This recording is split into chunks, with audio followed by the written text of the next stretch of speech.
ప్రజా ఫిర్యాదుల పరిష్కార కార్యక్రమంలో వచ్చిన ఫిర్యాదులన్నింటిపై చట్ట ప్రకారం విచారణ జరిపి నిర్దేశించిన గడువులుగా ఫిర్యాదుదారుల సమస్యలను త్వరితగతిన పరిష్కరించాలని సంబంధిత పోలీసు అధికారులను జిల్లా ఎస్పీ తుషార్ డూడి ఆదేశించారు.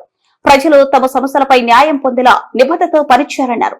జిల్లా నలుమూలల నుంచి వచ్చిన ప్రజలు నేరుగా ఎస్పీ అడిషనల్ ఎస్పీ రాజశేఖర్ రాజుని కలిసి తమ సమస్యలను విన్నవించుకున్నారు. ఈ సందర్భంగా ఎస్పీ మాట్లాడుతూ ప్రతి ఫిర్యాదును సమగ్రంగా పరిశీలించి త్వరితగతిన విచారణ జరిపి బాధితులకు న్యాయం చేయడమే లక్ష్యమని ఎస్పీ అన్నారు. ఈ ఫిర్యాదులపై తక్షణ చర్యలు తీసుకుని ప్రజలు న్యాయం పొందేలా చూడాలని సంబంధిత పోలీసు అధికారులను ఆదేశించారు.